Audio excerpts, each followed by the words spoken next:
Boa noite. Mais impostos para os mais ricos. O ministro da Fazenda, Fernando Haddad, defende que bilionários paguem mais impostos em discurso a representantes das 20 maiores economias do mundo. Renda média do Maranhão é 1/3 da renda no Distrito Federal.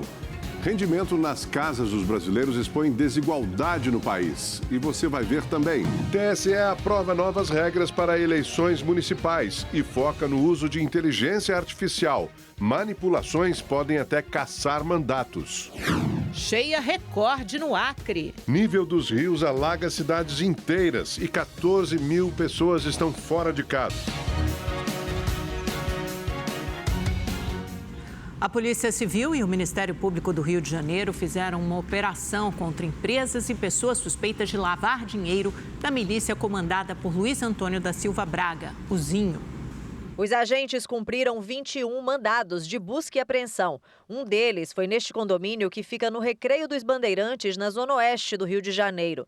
Os agentes também estiveram em um Aras, em Paciência, na mesma região, que pertenceu à família do miliciano Luiz Antônio da Silva Braga, o Zinho. 9 pessoas ligadas ao grupo criminoso foram alvo da ação. Uma delas é a filha do criminoso. Durante a ação foram apreendidos celulares, documentos e veículos de luxo.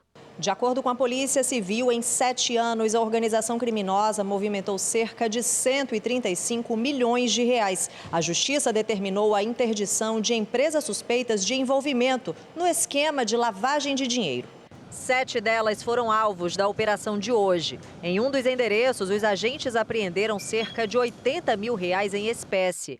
Bens móveis e imóveis também foram bloqueados.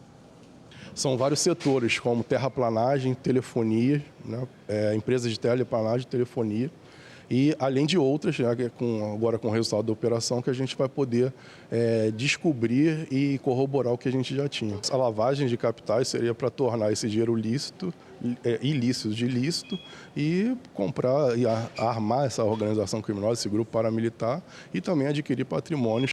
Esta é a primeira operação feita com o apoio do Comitê de Inteligência Financeira e Recuperação de Ativos, uma força-tarefa do governo federal e estadual para investigar crimes financeiros envolvendo o tráfico e a milícia.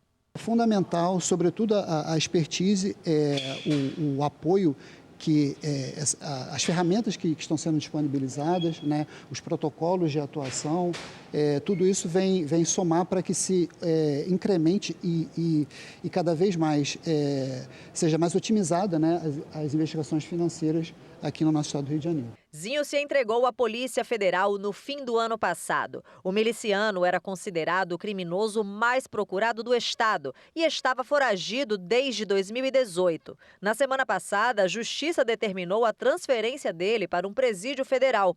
Zinho permanece preso na penitenciária de segurança máxima de Bangu 1, no Rio de Janeiro. E moradores de comunidades do Rio de Janeiro viveram mais uma manhã de terror. Cerca de 4 mil alunos ficaram sem aulas. Os criminosos incendiaram barricadas em diversos pontos da Vila Aliança, em Bangu, e em Senador Camará, ambos na zona oeste do Rio. Era uma tentativa de impedir que a polícia avançasse nas comunidades. Quando amanheceu, era possível ver muita fumaça. Os bandidos também usaram caminhões e ônibus para bloquear as ruas. Sai as crianças, ó. No meio desse fuzuê, suas mães voltando para casa porque os colégios estão tudo fechados no bairro do Senador Camará. 15 escolas municipais e 2 estaduais cancelaram as aulas pelo segundo dia seguido. Mais de 4 mil alunos foram prejudicados. A Polícia Militar disse que fez a operação para coibir a atuação de criminosos na região e que na Vila Aliança as equipes foram atacadas a tiros e houve confronto. Na ação, armas, radiocomunicadores e drogas foram apreendidos. Ontem, 9 suspeitos morreram em uma mega operação da Polícia Militar em 11 comunidades da Zona Norte da Baixada Fluminense. 2 policiais foram baleados. Mais de 20 mil alunos não puderam ir para a escola. O Ministério Público do Rio de Janeiro denunciou à Justiça um casal, veja só que absurdo, suspeito de pedir dinheiro na internet para custear o suposto tratamento de uma criança. O repórter Tony Vendramini tem os detalhes desse caso. Oi, Tony, boa noite. Parece que realmente não tem limites para o mau caratismo e a sem vergonhice, né? Boa noite, Amanda. Boa noite, Augusto. Boa noite a todos que nos acompanham. Pois é, e o Ministério Público denunciou a Tainara Ribeiro e Luiz Antônio dos Santos Barbosa pelos crimes de falsificação e uso de documento falso. A denúncia diz que eles causaram comoção pública ao usarem, em uma campanha de arrecadação pela internet, as fotos de uma criança e o laudo que atesta que ela tem um tipo incomum de câncer. Apesar da menina existir e realmente ter a doença, os valores arrecadados pelo casal nunca foram repassados para a família dela. O casal criou essa falsa vaquinha com as fotos de uma campanha real criada para ajudar a menina. De acordo com o MP, os denunciados são criminosos habituais e já aplicaram outros golpes desse tipo, criaram outras campanhas fraudulentas. Nas redes sociais, eles ostentavam uma vida de luxos e muitas viagens com o dinheiro arrecadado nesses golpes. Amanda, Augusto. Obrigado, Tony. A Justiça Militar aceitou denúncia contra 4 militares e 4 civis que participaram do furto de 21 metralhadoras do arsenal de guerra do Exército de Barueri, na Grande São Paulo. Todos viraram réus neste mês, entre eles o tenente-coronel e diretor da unidade, Rivelino Barata de Souza Batista, além de um primeiro-tenente e 2 cabos. O Exército prendeu na última sexta-feira 2 militares e puniu administrativamente 38 agentes.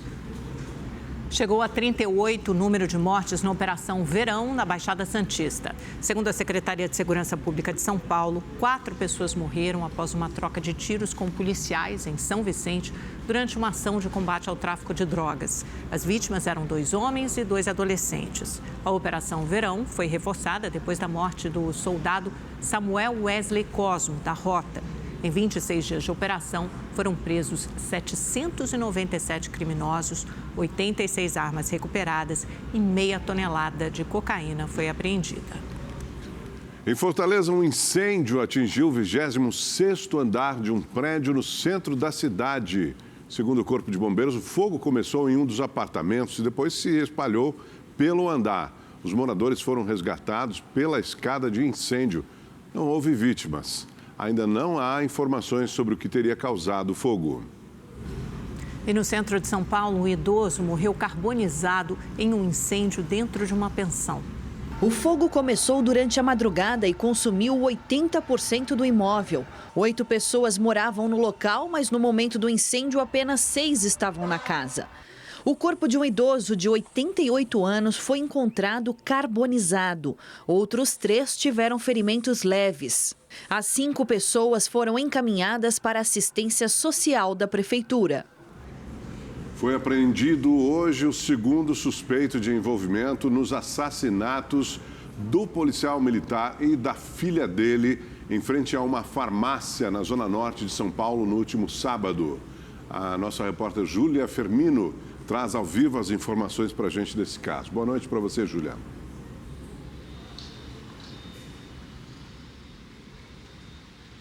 Boa noite a todos. É isso mesmo. No fim da tarde de hoje, foi preso o 2º suspeito de estar envolvido aí na morte do policial Anderson Valentim e da filha dele, Alícia Perrone Valentim, de 19 anos. Este seria o 4º envolvido no crime e ele não aparece nas câmeras. Ele é o menor e foi preso em Guarulhos, na casa de uma tia. Ele confirmou o envolvimento no crime. Agora, ele prestará depoimento para esclarecer os fatos. Nas imagens, aparecem 3 indivíduos. Ele não é nenhum deles. Dos 3, um foi preso ontem e os outros 2 foram identificados, mas não localizados ainda. Na tarde de ontem, Douglas Henrique de Jesus, outro envolvido, se entregou à polícia, mas devido à condição dele física e psíquica, ele passou por audiência de custódia apenas hoje, né? Ambos fazem parte de uma quadrilha e especializadas em roubos e comércios ali na região da Zona Norte. Relembrando o caso, o crime aconteceu na madrugada do último sábado. Anderson estava de folga e foi até uma farmácia ali com a família, com a esposa e com uma das filhas para comprar um medicamento. Amanda, Augusto.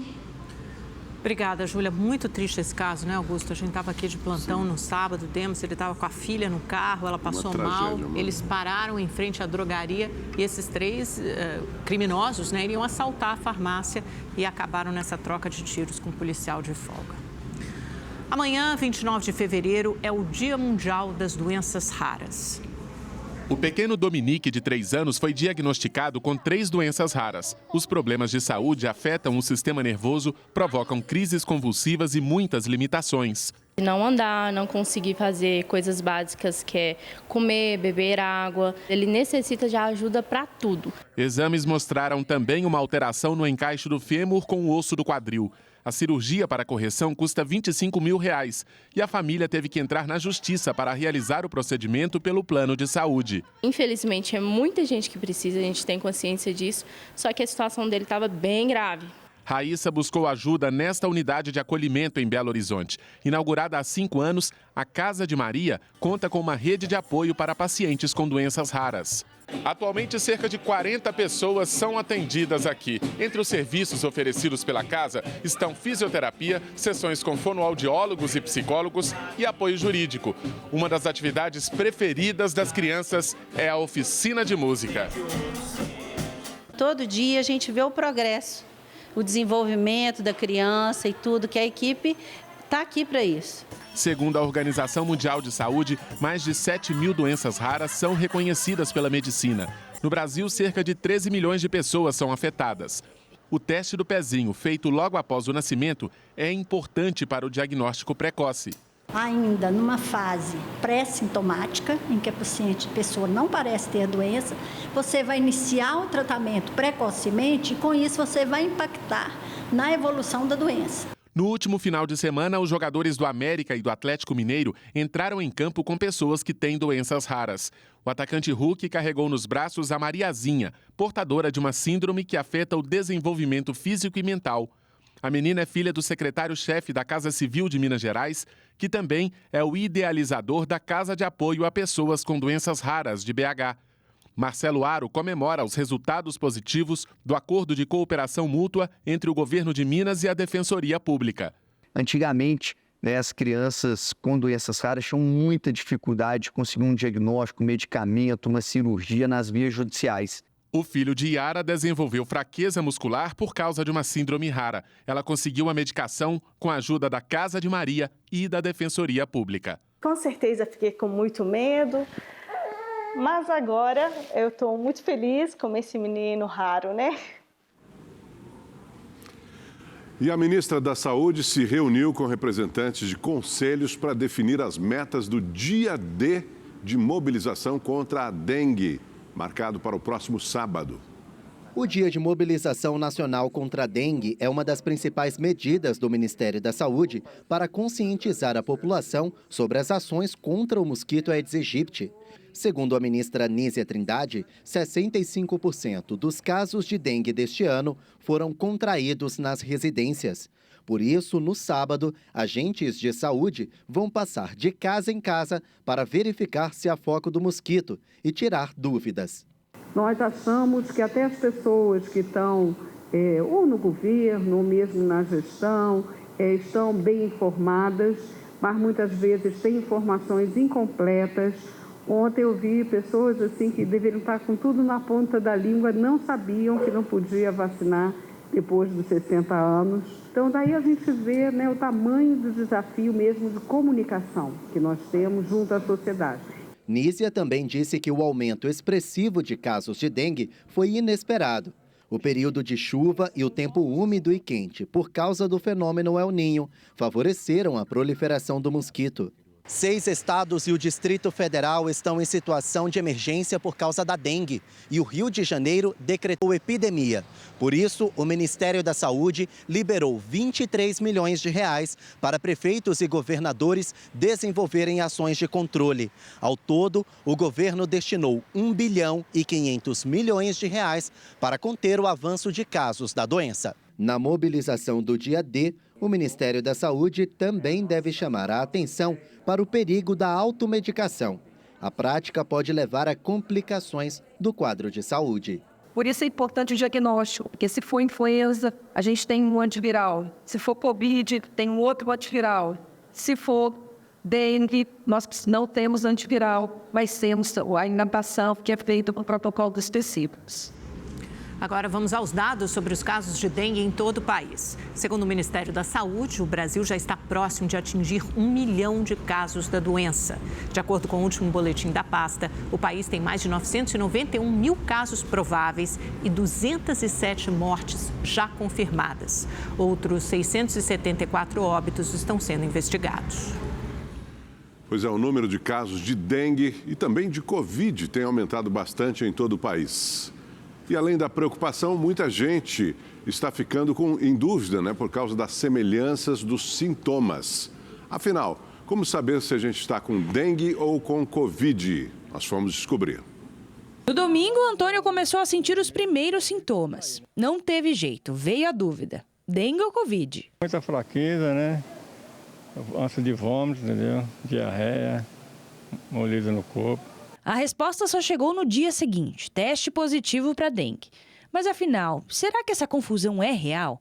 Os sintomas são parecidos. Mas e aí, doutora? Qual é a diferença? A grande diferença é que a Covid, por ser um vírus respiratório, ele entra pela via respiratória, diferente da dengue, que é a picada do mosquito, ela dá muito mais sintomas respiratórios. Dá dor de garganta, que a dengue não costuma dar, dá congestão nasal, então você fica com aquela voz ou meio rouca, ou meio anasalada, pode dar coriza, pode dar tosse. Então, esses sintomas são muito mais relacionados aos vírus respiratórios, e daí, no caso, a Covid, do que a dengue.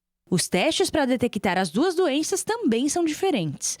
O da dengue pela sorologia do sangue, o da Covid é feito com secreções das vias respiratórias. Foi com um teste rápido que a Patrícia descobriu que estava com Covid pela segunda vez. Eu queria saber em que momento a pessoa deve procurar algum posto de saúde ou algum teste rápido para saber se é realmente dengue ou Covid.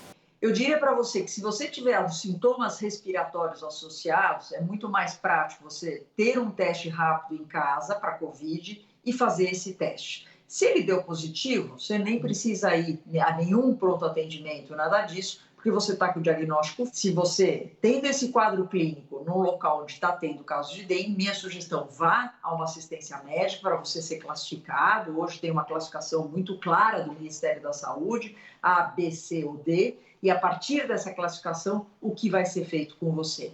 Apesar da dengue e da Covid-19 serem causadas por vírus e terem sintomas parecidos, alguns deles podem servir de alerta para diferenciar as doenças.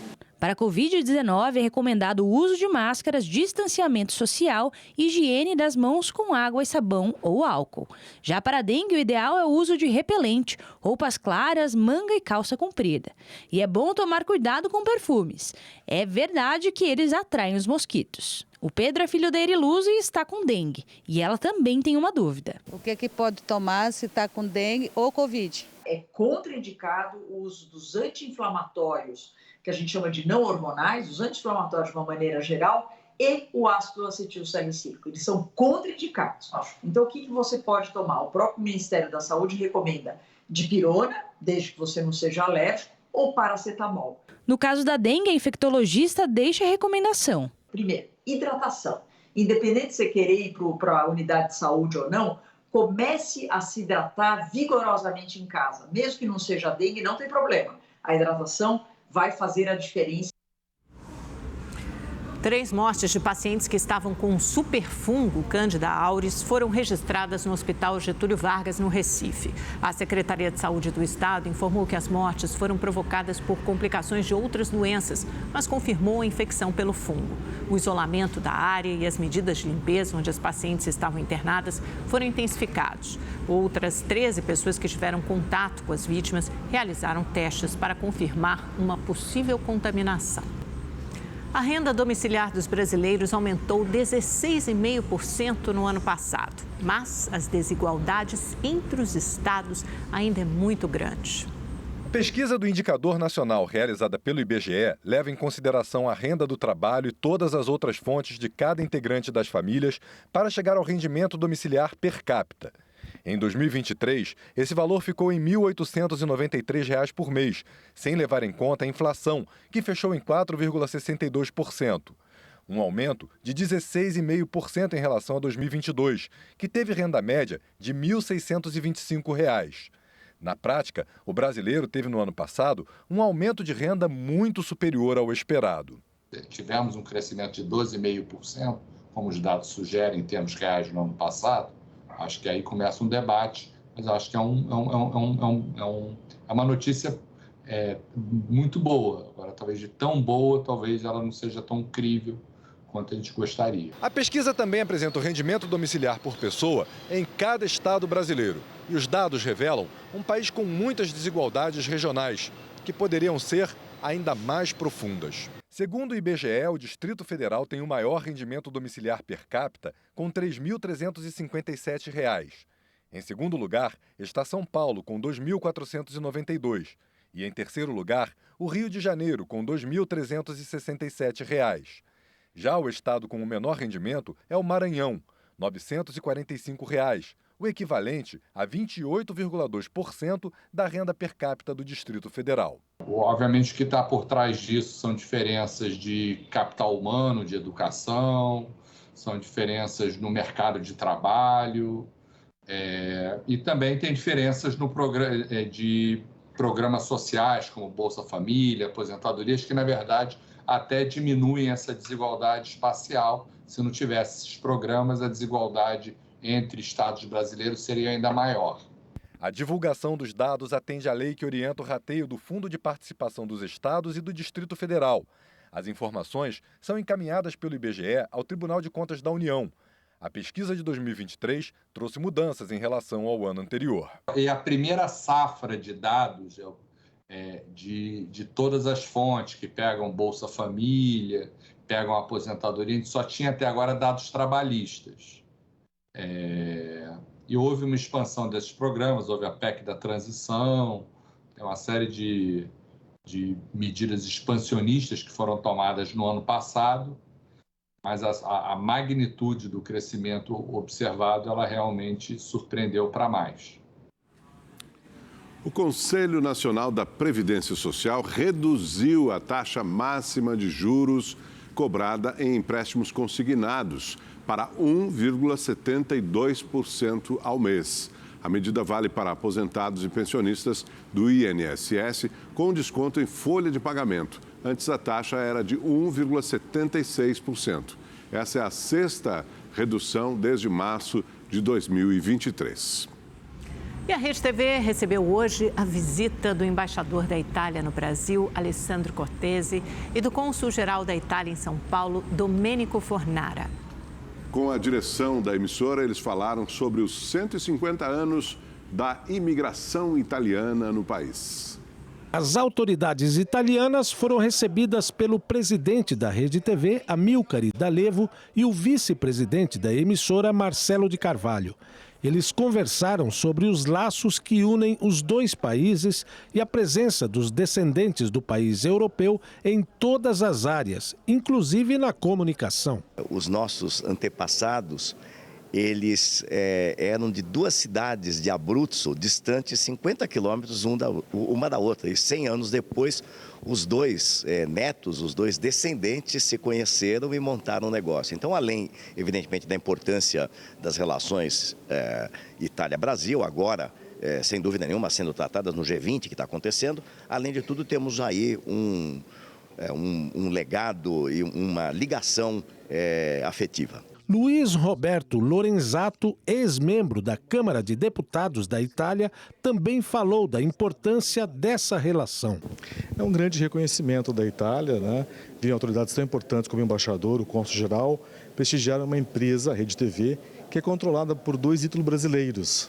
Quer dizer, é a contribuição também da comunidade italiana no desenvolvimento, na cultura, da comunicação do Brasil. O cônsul-geral da Itália falou sobre a história dos imigrantes e como eles contribuíram no desenvolvimento de São Paulo. Porque naturalmente uma grande comunidade italiana que chegou no Brasil nos últimos 150 anos contribuiu enormemente ao desenvolvimento, especialmente desta parte do Brasil, do desenvolvimento social, econômico, cultural. Então, cada vez que eu encontro novas pessoas, novas situações aqui, posso de verdade testemunhar uma grande presença d'Italia. 150 anos depois da chegada do primeiro navio de bandeira italiana no Brasil, o país se tornou a maior colônia de italianos no mundo.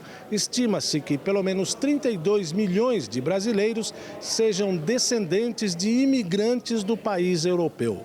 É um ano importante que marca 150 anos de presença italiana no Brasil. Naturalmente, em São Paulo, a presença é realmente impressionante. Falamos de 18 milhões de ítalo-brasileiros no estado, provavelmente 5 milhões em São Paulo. São Paulo, para brincar, é a cidade italiana mais grande, porque Roma não tem 5 milhões de italianos. É muito importante para nós da Rede TV.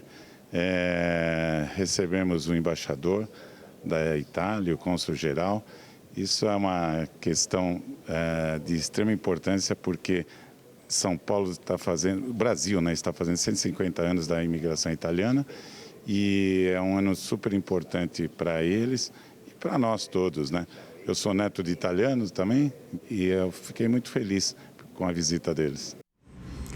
O presidente Lula assinou o decreto que institui a Casa de Governo em Roraima. Esse órgão federal é permanente e vai coordenar as ações para enfrentar a crise humanitária na terra Yanomami.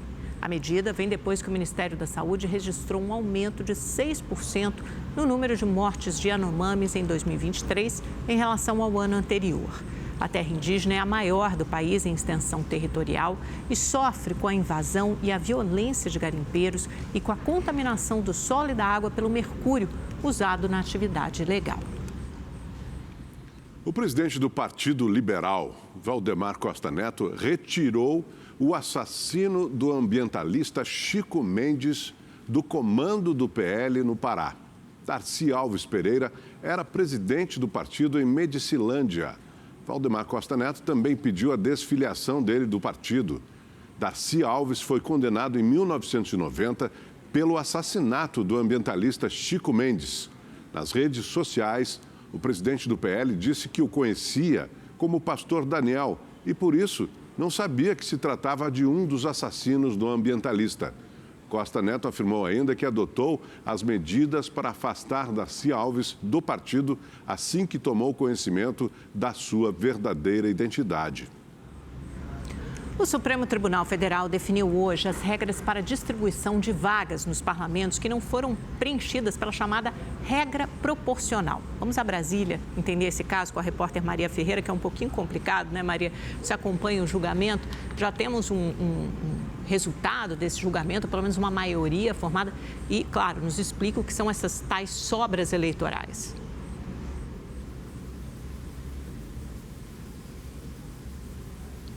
Sim, temos resultado. Amanda, boa noite para você, para o Augusto e a todos que nos acompanham. O julgamento acabou há mais ou menos uma hora atrás. Essas vagas, elas são chamadas de sobras eleitorais. É que acontece o seguinte, os cargos para vereadores, deputados estaduais, deputados federais, são preenchidos de acordo com o quociente eleitoral, que é a divisão do número de votos que o partido recebeu pelo número de vagas disponíveis. E aí, nessa divisão, os números decimais são ignorados e, no final, eles formam, então, essa sobra eleitoral. O STF julgou hoje uma ação contra uma lei de 2021 que estabelecia que só podiam participar dessa disputa pelas sobras eleitorais aqueles partidos que atingissem pelo menos 80% do quociente eleitoral e os candidatos que atingissem ao menos 20% desse quociente. Agora, a maioria do STF votou contra, então, essa lei para que todos os partidos possam disputar essas vagas das sobras eleitorais. Essa decisão, ela vale só para as próximas eleições. E essa sessão de hoje foi a primeira sessão presencial que teve a presença do ministro Flávio Dino, que votou, inclusive, contra essa lei. Amanda, Augusto. E Maria, ontem o TSE, o Tribunal Superior Eleitoral, definiu regras sobre o uso da inteligência artificial nas campanhas. O que ficou definido?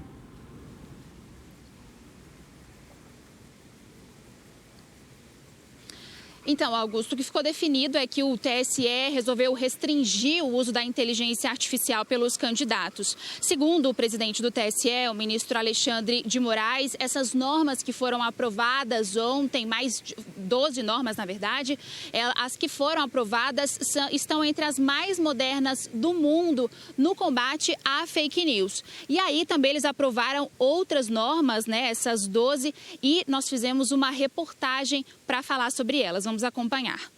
Entre as normas aprovadas está a determinação de transporte público gratuito no dia do pleito. Também foi confirmada a proibição de circulação de armas em todo o país no dia da eleição e 24 horas antes e depois da votação. Já as pesquisas eleitorais devem ser notificadas ao TSE com dados, data de coleta e margem de erro. Os ministros também restringiram o uso da inteligência artificial e aumentaram a responsabilização das chamadas Big Techs, que administram as redes sociais. Uma das principais regras estabelecidas é que o uso da IA deverá ser marcado de forma visível no conteúdo. Mesmo assim, haverá proibições. A vedação absoluta ao uso para prejudicar ou para favorecer candidatura de conteúdo sintético em formato de áudio, vídeo ou combinação de ambos, que tenha sido gerado ou manipulado digitalmente, ainda que mediante autorização para criar, substituir ou alterar a imagem ou voz de pessoa viva, falecida ou fictícia, que são exatamente os deepfakes. Durante a sessão de hoje no Supremo Tribunal Federal, o presidente do TSE, ministro Alexandre de Moraes, fez um alerta.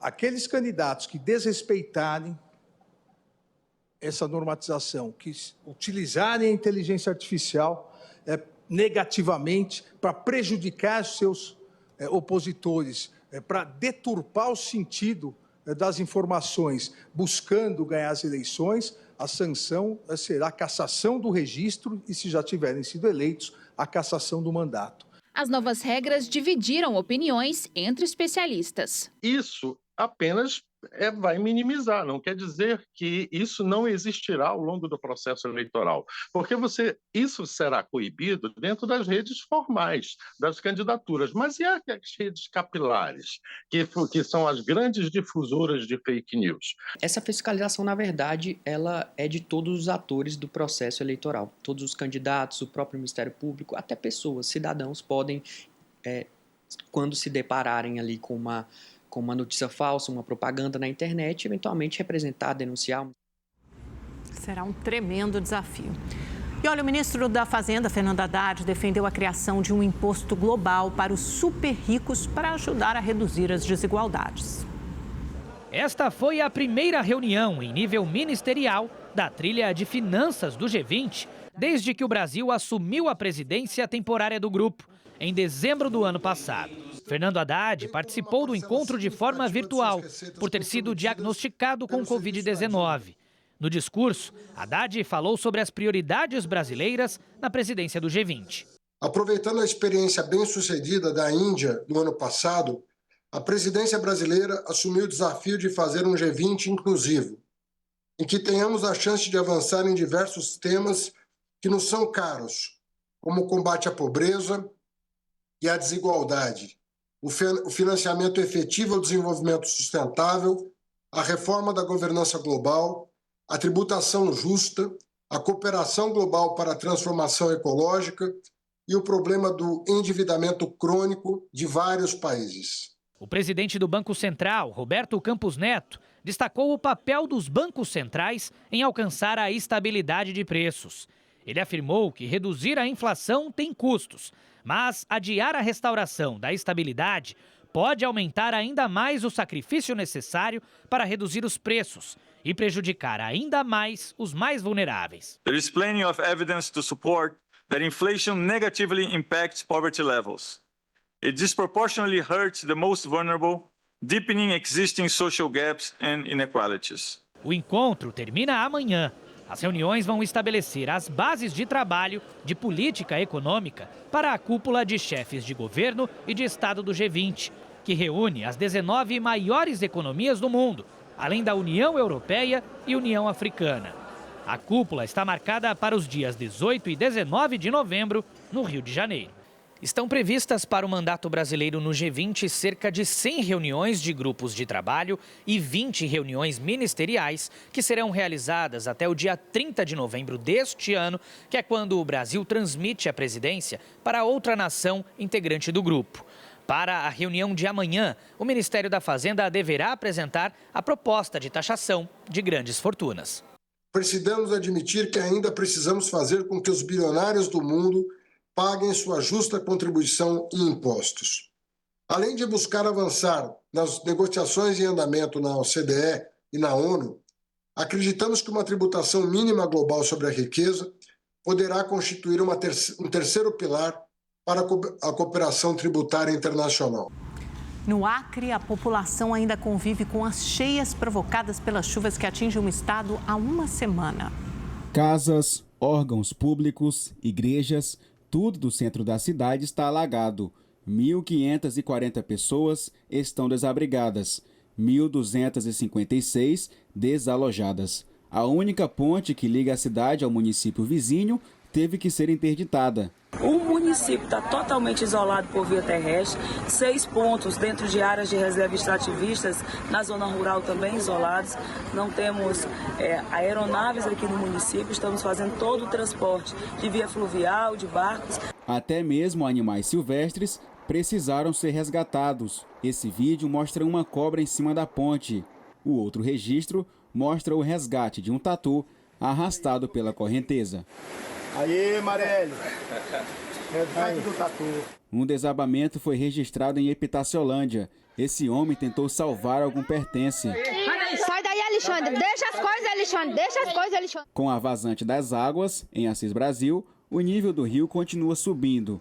Em Chapuri, o hospital da cidade teve que ser evacuado após as águas do rio Acre se aproximarem da unidade de saúde. Pacientes foram transferidos para o núcleo da Universidade Federal do Acre. Na capital Rio Branco, o rio Acre está 2 metros acima da cota de transbordamento, atingindo a marca de 16 metros e 54 centímetros. Ao todo, 17 municípios decretaram situação de emergência.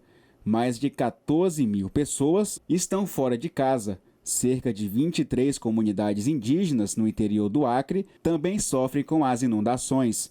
E a previsão para os próximos dias é de mais chuvas.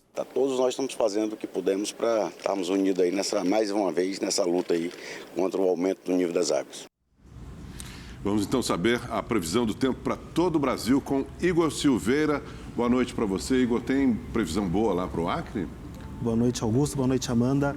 Boa noite para você que está em casa. Olha, ainda tem previsão de chuva por lá e também em praticamente toda a região norte. Tem bastante circulação de umidade por lá, por isso essa chuvarada. Agora, no sul do Brasil, ainda chove no Paraná e em Santa Catarina e também no Rio Grande do Sul. Em alguns pontos, essa chuvarada pode vir acompanhada de trovoadas e ventanias. Já no sudeste, tempo abafado e com previsão de chuva no período da tarde. Máxima de 31 graus no Rio de Janeiro, 33 em Belo Horizonte e 34 graus em Vitória, no Espírito Santo. Em São Paulo não muda muita coisa, o sol aparece bem tímido, com bastante nuvens e também chove, inclusive hoje choveu em algumas regiões. Máximas de 29 graus amanhã, 27 graus na sexta-feira e 26 graus no sábado. Agora no Nordeste o sol aparece na Bahia e a máxima por lá fica na casa dos 32 graus. Mas no geral tem previsão de chuva, ainda não dá para sair sem o guarda-chuva de casa, viu, Amanda, Augusto? Acho que até o final de março o guarda-chuva fica no carro. Com certeza. Obrigada, Igor. A Polícia Federal e o Grupo de Atuação Especial de Repressão ao Crime Organizado, o GAECO, prenderam na tarde desta quarta-feira o mecânico Edilson Barbosa dos Santos, conhecido como Orelha. Ele é acusado de fazer o desmanche e descartar o carro usado no crime que terminou com a morte da vereadora Marielle Franco e do motorista Anderson Gomes, assassinados em março de 2018, no Rio de Janeiro. E o Rede TV News desta quarta-feira fica por aqui. Obrigado pela sua companhia. Uma ótima noite. Valeu, obrigada pela audiência. Nos vemos amanhã às 7h15 da noite. Até lá, boa noite.